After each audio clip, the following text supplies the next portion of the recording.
If serial killers could speak from beyond the grave, would they be willing to talk to us? My name is Julie MacDonald. I'm an investigative journalist. And I'm Bobby Marqueso, an ex-cop and psychic medium. And together, we aim to have a conversation with a serial killer.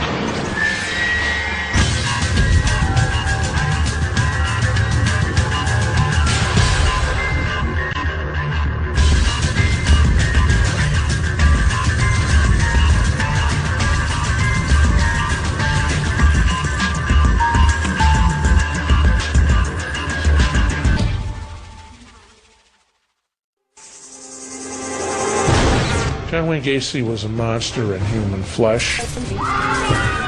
He's known to have had at least 33 victims. He buried them under his house. He buried them in his yard. There's at least 5 to 6 spirits that are down here. If he has a chance to mess with me, he's going to. God, I can feel his rage! It's starting to get cold and chills. Big drop in temperature. He's moving all over the place. The man had two faces. He could be your best friend or your worst enemy. If there is anybody in spirit down here, can you give us a sign? Oh, Christ. Few men have so deserved their place in the infamous and bloody history of American serial killers as John Wayne Gacy. Between 1972 and 1978, Gacy raped, Get off of me! tortured and murdered at least 33 young men and buried most of their bodies under the crawl space in his suburban home. John Wayne Gacy may have shared his name with one of cinema's greatest heroes, yet in reality he was a cowardly, repressed homosexual who hid his demonic urges under a veneer of domestic respectability. Gacy enjoyed his status in the local community. He liked nothing better than to dress as Pogo the Clown and entertain children. But beneath all of the grease paint was the face of a distorted monster and a serial killer who couldn't control his murderous urges. We were on the trail of one of the most notorious and evil serial killers America has ever known, retracing the steps of Gacy's life in the hope of uncovering paranormal evidence of his existence after death. John Wayne Gacy in many ways was the scariest of all men, because on the surface he was as normal as you or I, but beneath the surface he was a killer. You can't be that much of a monster and not leave some kind of psychic clues that somebody's going to pick up on eventually. The investigation was centered around Chicago, America's third largest city, and one with a history of violence and murder pulsing through its veins. We will investigate the Music Box, a crumbling picture house with a checkered past. Frankie's Roadhouse, a restaurant and former mob hangout situated on Archer Avenue, the paranormal hotspot of Chicago, before holding a séance in the Des Plaines River at the exact spot where Gacy dumped 5 of his victims. In life, he refused to divulge the secrets of his twisted, macabre and murderous past. Would he be more lucid in death as we attempted to have a conversation with a serial killer? There are unanswered questions about Gacy. To this day, 8 of the victims of John Wayne Gacy are unidentified. In December 1978, the Des Plaines police force began digging in the crawl space of 8213 Summerdale Drive in Norwood Park. The house seemed a respectable all-American home in a good part of town. But beneath the floorboards, the festering crawl space told a very different story. As the police excavated, they were confronted by a horrific and pervasive odor. It was the stench of death. The crawl space at the home of John Wayne Gacy would eventually surrender 28 bodies. 5 more were found on the banks of the Des Plaines River.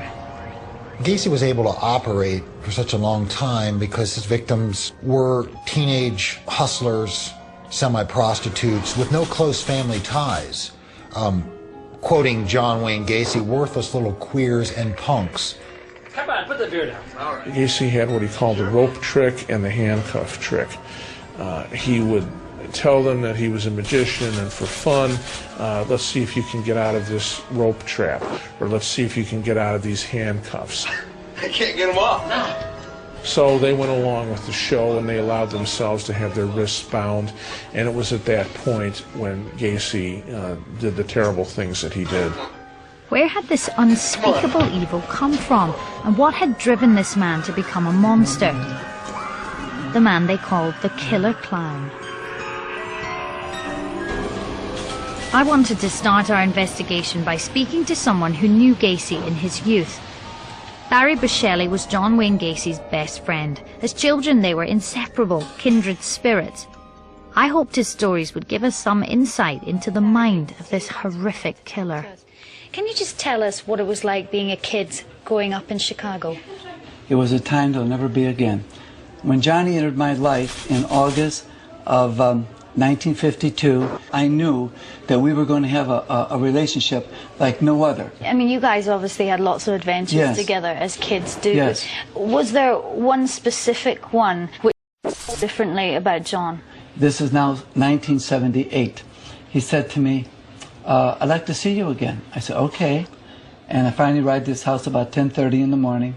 This is John's house? John Gacy's house. He approached me. He put his arms around me. He said to me, I want to show you something. And he went in the bedroom and he got these handcuffs. And he came out and he said, Barry, would you do me a favor? Would you put the handcuffs on? That's when the fear hit me.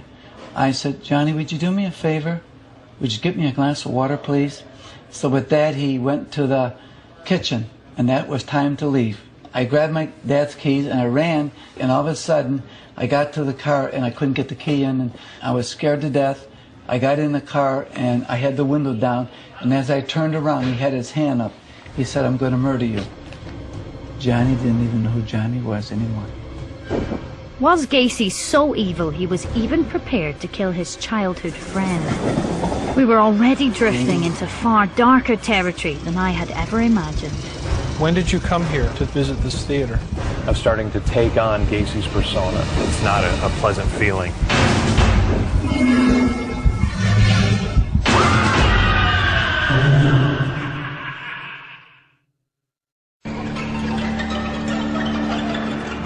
The man who would grow up to be one of America's worst serial killers had an unhappy childhood. John Wayne Gacy's adolescence was blighted by ill health, and a heart condition led to him being hospitalized on and off throughout his formative years. He'd experimented with cross-dressing at a tender age. His first marriage to Marlon Myers in 1964 only confused his sexuality further. He had moved to Waterloo. Marlon's father had set him up running a Kentucky Fried Chicken franchise, fast food franchise. He got involved again in the local JC's chapter and was voted, I believe, one of the top JCs in the state of Iowa, I think circa 1966 or so. But the veneer of respectability was about to crack. Gacy was a man who harbored perverse secrets. He had a menacing appetite and dormant homosexual type desires, and these were things that he himself found repulsive. John Wayne Gacy came to the attention of the police in Waterloo, Iowa in 1967. The Black Hawk County State's Attorney began investigating him when the reports filtered back that a 17-year-old boy had been abducted, had his life threatened, and when this came to the surface, this is when Gacy was ultimately arrested and sentenced to a 10-year term in the Anamosa Penitentiary. While Gacy was in prison working as the head cook, back home in Chicago, his father fell ill. When the father died, it left a terrible scar, one that was never completely healed, and Gacy's life just spiraled right out of control. Gacy was released into the community after only 18 months and quickly moved back to Chicago to live with his mother. Gacy began to re-establish himself as a pillar of the community. But there was a darker side to Gacy as he began to stalk the gay scene of Chicago, watching young boys dabbling in stag films and toying with the idea of murder. The first location I wanted us to investigate in our search for the spirit of John Wayne Gacy was nestled in the midst of Chicago's largest gay district, an area Gacy had prowled in the early 70s. Bobby, the reason this part of the street is a particular focus for the paranormal side of our investigation for John Wayne Gacy is because of the Music Box. Now, it was a porn cinema in the 1970s, so I'm thinking when he was a bachelor again, could this have been a place that he came to further experiment? If we had a great chance of communicating with him, this would be the type of place where he would not only feel comfortable coming in life, but maybe he'll feel just as comfortable coming back to us in death. Originally opened in 1929, the old Picture Palace has had a vivid and colourful past. Over the years, its ornate auditorium has seen Indian cinema, grisly exploitation films, and at one point in the 70s, gay porn. To assist us in our investigation, I'd arranged for the Indiana Ghost Trackers to come along. Their leader is Mike McDowell. Tell me a little bit about what you guys do. Well, basically, we go out to various haunted locations and investigate for paranormal activity. Do you think that this would be a good possible location where John Wayne Gacy Oh, sure, would sure. be? We believe that this was a location that he frequented, so this would probably be as good a place as any to try and track down John. As night fell at the Music Box, we prepared for our first paranormal investigation of John Wayne Gacy. Bobby and I began in the theatre's auditorium. What I'm getting is, it's all residual stuff. I can see back in the day of things that took place here, and the people gathered, and it's dark, the porn's playing up on the screen, and I don't even want to tell you the sexual behavior that took place here, but that's going through my head as well. It's not a pleasant feeling. I feel more back in this area. If Gacy came here, this is where he would have sat. How are you able to tell me that, Bobby? What's pointing it to you there? There's different areas where he would have sat at. What is it that's leading you to these specific places? I'm putting on a John Wayne Gacy psychic suit. He sat here with somebody. I've got somebody to my left-hand side that he knows. Darker hair, long sideburns, he's young. And they would come here, and of course Gacy is looking at the film and planning on, that's what I'm going to do, that's what we're going to do. What I want to get to is more of the darker side of Gacy when he was here. So I think we're drawing in some energy as we're talking about that.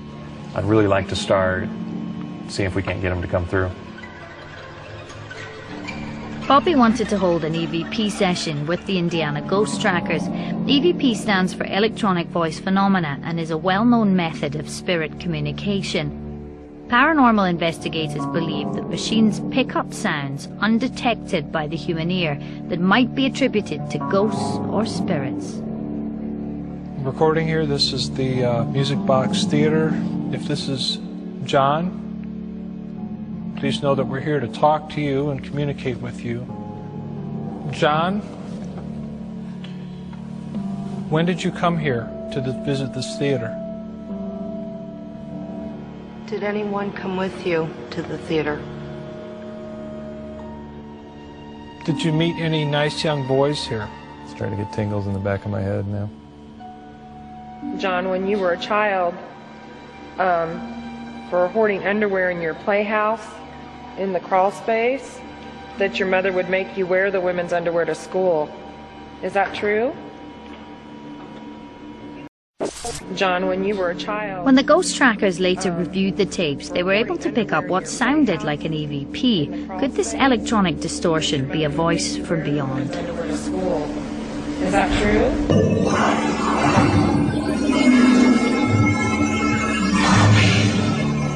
Wear the women's underwear. They think this voice says... Is that true?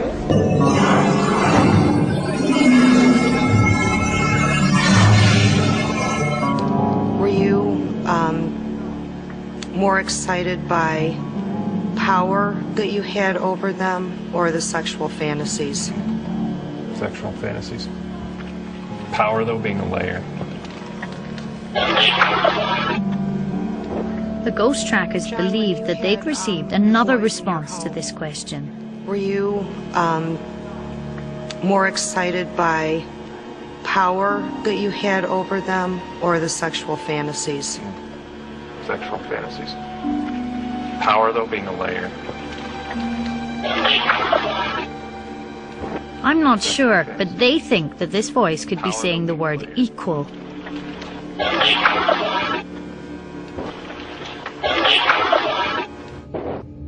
Whilst Bobby and the ghost trackers were attempting to converse with Gacy in the theatre, I accompanied sensitive Renee into the men's toilets. John Wayne Gacy, if you're here, I understand that you stalked men and followed them into this bathroom. Why did you do that? Are there any victims of John's in here? What is it that you think you're feeling, Renee? A little bit of a shift. An increase in pressure. I felt all the hair go up on my arms, all this side of my body. I'm sensing, Renee, that you're a little bit uncomfortable in that corner over there. Yes. Can you just explain to me why it is that you don't want to stand right over by the wall? There was a violation that occurred in this corner. At first I thought that perhaps a person was facing the wall here and was violated, and then was then turned and pushed.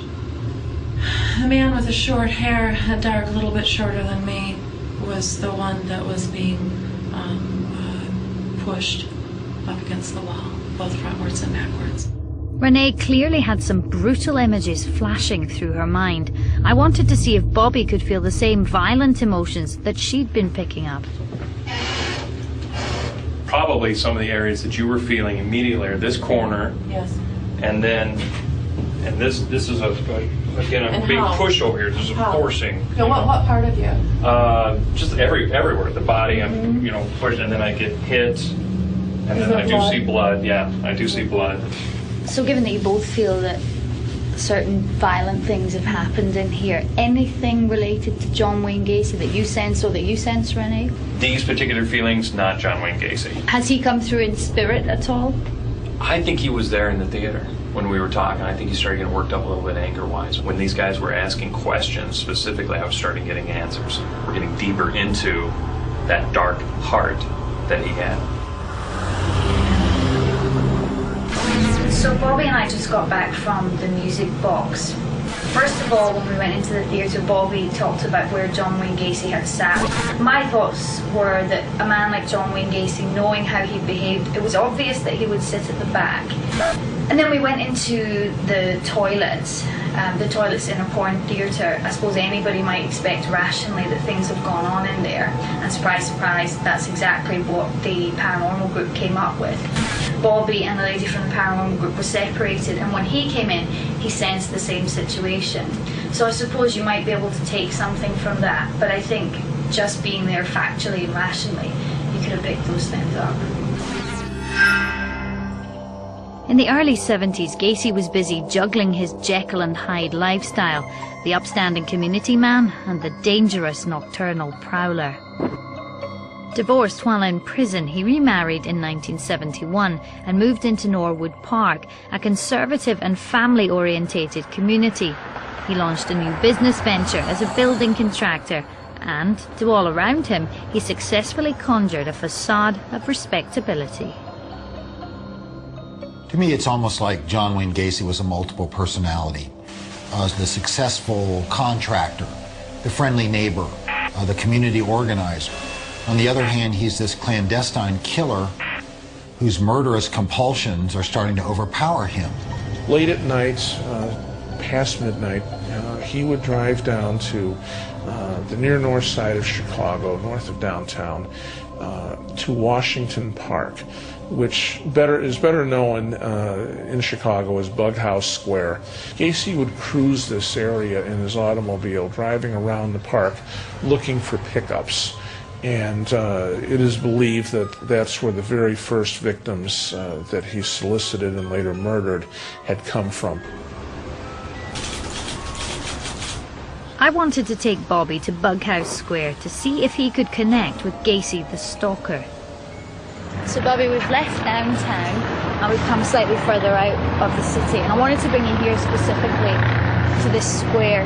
because it holds quite a lot of significance for John Wayne Gacy. Yeah, I feel that when we start driving up, this is more Gacy related. I don't know if he took a victim from here or left a victim here. What I'm picking up is that the victim isn't dead or didn't die. He did what he did. This person was abused physically and then left here. It's just, I feel alive. I feel like I'm waking up here. You know what I mean? Or like I'm coming from unconsciousness into consciousness, but it's still all just, you know. And I feel incredibly nauseous. Like I want to throw up, and I feel internally damaged. You know. See, what you've just described to me, that whole scenario, a victim being left and waking up, maybe realizing that something terrifying had happened to them, is a scenario that happened to a victim of John Wayne Gacy just a few miles from here. In early 1978, John Wayne Gacy picked up a 27-year-old man named Jeffrey Ringel. Ringel was chloroformed and subjected to a night of unrelenting torture. Gacy repeatedly raped his victim before abandoning him in the early hours of the morning in Chicago's Lincoln Park.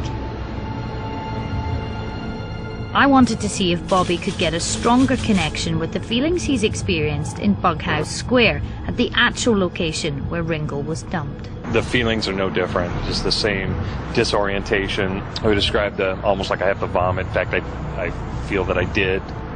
As I'm waking up, number one, it's still very cloudy. I have this really massive headache, and I'm looking at buildings, and I see the statue in front of me.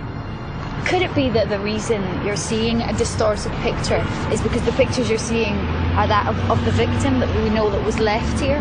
The situation I'm seeing isn't coming directly from the victim. It's more of a residual type of a thing. And how do you feel about drawing that sort of very negative, very dark energy to you? Vulnerable. If I'm going to feel that disoriented and that sick and affected by the things that he did to his victims, it makes me feel vulnerable, scared, and I just have to really be careful, otherwise he could completely take over. If Bobby felt vulnerable, where did that leave me? You have to be very, very cautious. Anything can happen. Our journey was sliding deeper into darkness. What the hell was that? But I wasn't prepared for what was to come. Oh, shit.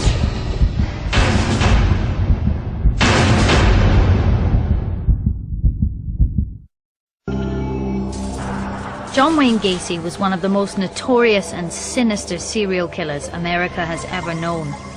Between 1972 and 1978, he is known to have killed 33 young men. Some believe he killed many more. By day, Gacy was a successful building contractor and part-time clown called Pogo, entertaining at children's parties across Chicago. By night, he coerced a succession of young boys to his own chamber of horrors. He would rape and torture them before brutally murdering them, often suffocating them with their own underwear. Finally, he would drag them through the house and bury them in the crawl space. He went about his killing spree with impunity. He did not seem to fear the consequences. And when people would ask him in the neighborhood what was that odor emanating from his house, he would give excuses like it was some sort of plumbing problem in the community. Neighbours noticed a proliferation of holes being dug around his property, but as he was a contractor, their curiosity never became suspicion. One man whose suspicions were aroused was Bill Dorsch, a former policeman who's now a private detective.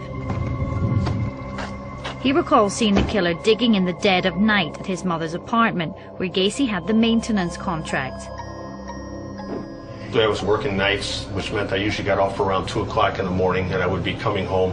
And I see John Gacy just walking just right in front of me, crossing the street, walking towards the building. And I stopped and I said, "John, it's 3 o'clock in the morning. What the heck are you doing out here now?" Because he had the shovel. And he says, "You know, Bill, there's just not enough hours in a day. You got to get it done when you can." But it wasn't until 1978 when they start digging up bodies there that you say, you know, wait a minute, maybe there's something to this. Following Dorsch's lead, the Chicago police dug up the grounds at Gacy's mother's apartment. The search failed to locate any more bodies, although Bill Dorsch is still convinced that they're there. The one place that we know for sure that Gacy dumped his victims, apart from the crawl space at his home, is the Des Plaines River. The last victim was thrown from the bridge into the water below. Archer Avenue runs along the banks of the Des Plaines and is known to be the paranormal hotspot of the Chicago area. At the epicenter of the activity is Frankie's Roadhouse, a mobster hangout built in the 1920s. And it was here that I wanted to continue our investigation.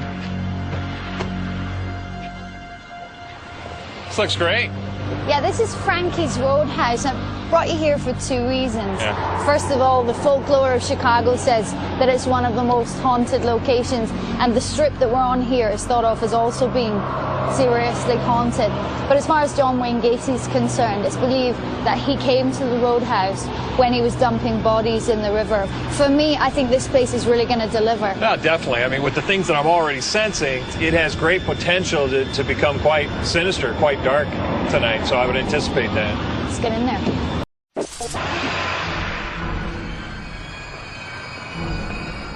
Frankie's Roadhouse is spread over 4 floors. The basement, the ground floor, first floor, and attic area. The ground floor is home to the restaurant and bar, and reputedly once housed the office of notorious Chicago gangster Al Capone. The first floor also has a colourful past. For many years its bedrooms were used as a brothel for mobsters who gambled in the bar below. But the basement's history is perhaps the darkest, with stories of torture and death. So Robert, Frankie's Roadhouse is obviously your place, but it's been many different things throughout history. Just tell us a little bit about that. Yeah, the building was built around 1920. It was a speakeasy, as in the sense of illegal gambling and liquor. The second floor was a brothel. And what about the significance for John Wayne Gacy? I mean, that's of particular interest to us. Yeah, John Wayne Gacy used to visit this place when it was a biker's bar.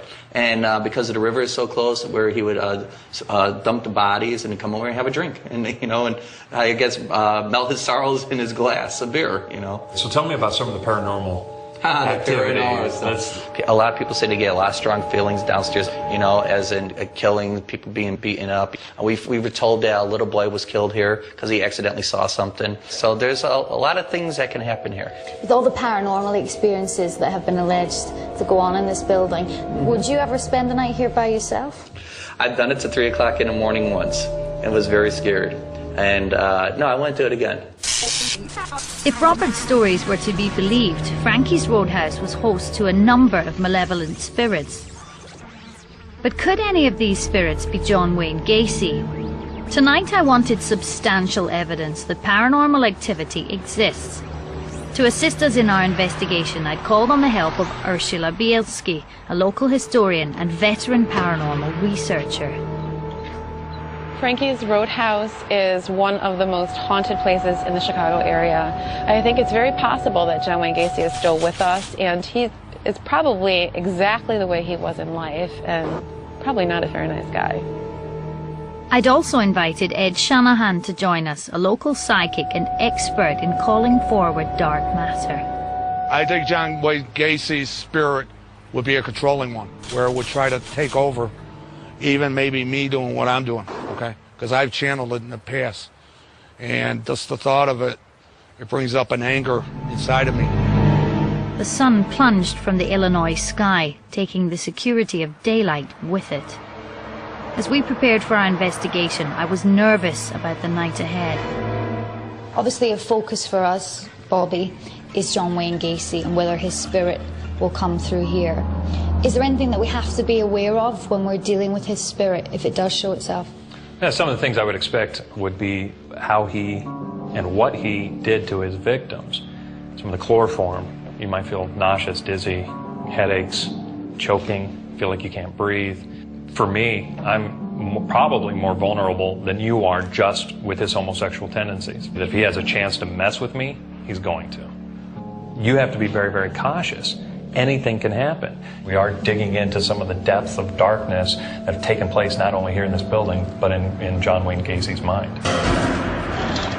Our investigation was to begin in the basement of Frankie's, a location shrouded in shadows and steeped in darkness, and a place that would surely be alluring to an evil spirit like John Wayne Gacy. Just explain to me what you're doing just now with the computer and the candles and I'm so on. setting some of the candles so that this camera can record, hopefully, the activity of some of this from Adam. We're going to stay here for a few minutes, see if we can't invoke him and invoke a spirit to come through. So I'm talking to the little boy that's hopefully here with us. And if this is Adam, I'm sensing he's right over here. There's something here. I heard something. I'm starting to get those cold chills. It just started happening. It's washing over me. Your temperature's pretty stable there, Bobby. Just He's over here. Okay. Can you just say hi? He's moving all over the place. Yeah, big drop in temperature. He's moving there. all over the place. Okay, so we're at 55 there, having been at... Adam, I just need you to just continue to communicate with us. Okay? That was the fridge? Ice machine just kicked on. It scared me to death. Yeah, but we switched... The ice machine was switched off earlier. He turned it off. Yeah, is he it pulled plugged the plug. in again? I got a flashlight. It's plugged back in. We saw him physically unplug this earlier when we were down here. Is that possible, Bobby? Anything's possible, isn't it? Whilst we were in the basement, Ed and Ursula were upstairs investigating the attic space. This area's up here. It's more or less a don't want you up here type of feeling. I hate to say this. I'm picking up a feeling tonight ain't gonna be a good night for Ed. Ooh, I don't like this room. Yeah? Do you want to go in there? This is active, and there's somebody in here, Okay. and he's just standing there. There's a knock right over here. There's at least 5 to 6 spirits that are down here. There, back there in that corner. Hello? Hello? Are you hearing that? That bang? There's a bang. That's like behind this wall. Right there.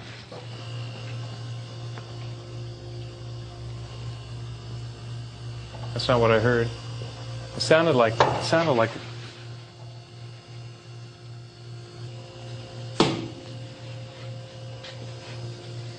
What the hell was that?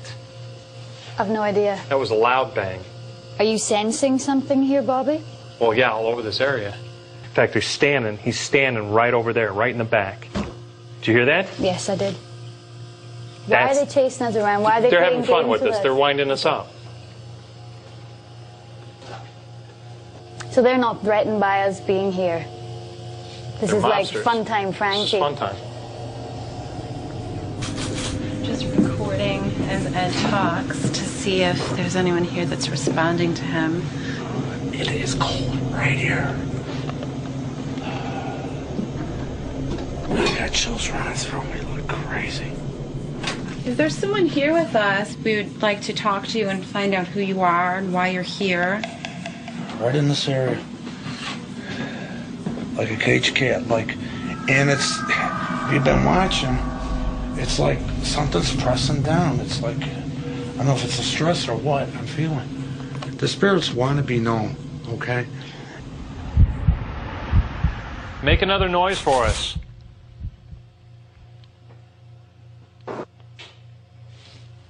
Starting to get cold and chills. Still hearing thumps. If there is anybody in spirit down here, can you give us a sign?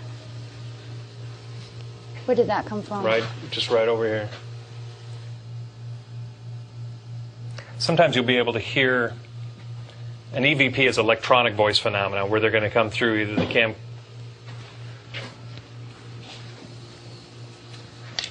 That sounded like a box over here, didn't it? Mm-hmm. Oh, Christ. Shit. Jesus Christ. That's either one active freezer or it's one incredibly active spirit. Your opinion, please? Spirit. It's an active spirit. They're messing with things. They just shook the machine.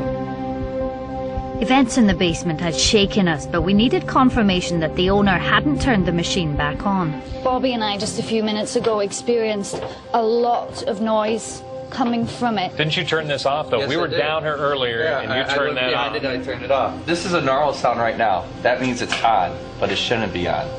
So, are you saying that the ice machine turned itself back on? Exactly. So that was quite an experience down there, wasn't Well, it was amazing. There was so much activity there. One of the focuses that we had in coming here was that we know that John Wayne Gacy visited this place when it was a biker bar, different than it is now. Was any of that energy that we experienced anything to do with him? Gacy may have very well come here, and I can certainly see that and resonate with that in my mind. But here's the thing also that I know is that this place is active with mobsters. He's not welcome here, because we know how not only the mob, but people in prison, how they feel about pedophiles and people who commit the type of horrific crimes that John Wayne Gacy committed. They would have killed him on the spot.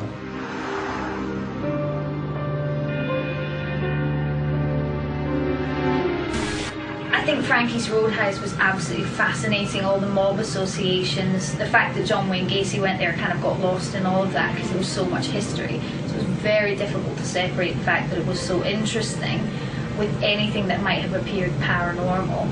It's going to be very difficult for me to make up my mind on that experience. The following morning, and Bobby had something he wanted me to see that he'd caught on the camera of his laptop in Frankie's basement. There's two things that happen. Just a quick orb blink up at the top of the screen here, and then immediately after, watch what happens. You see that?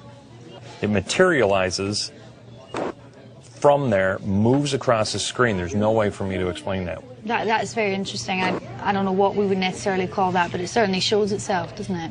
I mean, what do you think that is? I mean, I have to go with an entity of some sort. Our search into the life and crimes of John Wayne Gacy had already led us to the banks of the Des Plaines River, but now the final stage of our journey was to be on the river at a séance where he dumped his final victims. Can you give us any kind of a sign that you are here? Show yourself if you dare. Listen, Gacy, don't get me angry. Gacy speaks. God, I can feel his rage!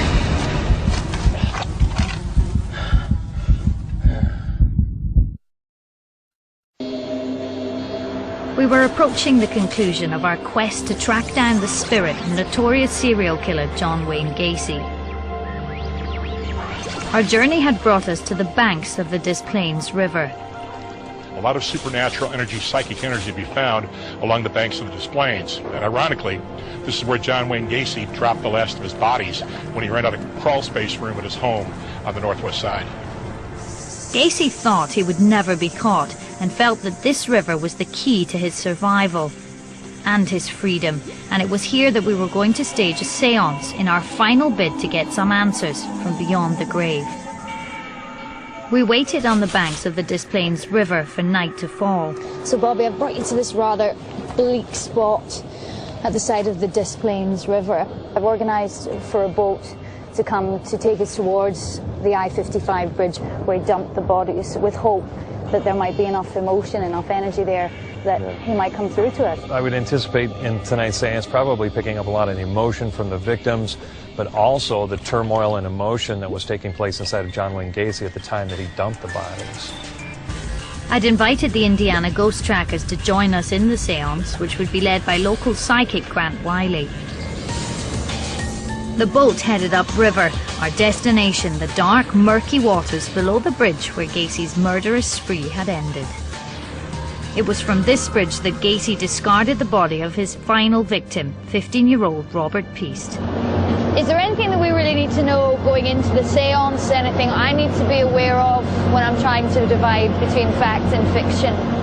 Well, John Wayne Gacy, being the horrible figure that he was, could affect our psyche in so many different ways, to flashing images of himself his victims, some of the anger. As I've gotten in touch with Gacy throughout our journey, I would look for those types of feelings to come through as well. They're not pleasant, they're definitely negative, they're dark. He can affect us, touch us, and I would anticipate that anything like that could certainly happen tonight.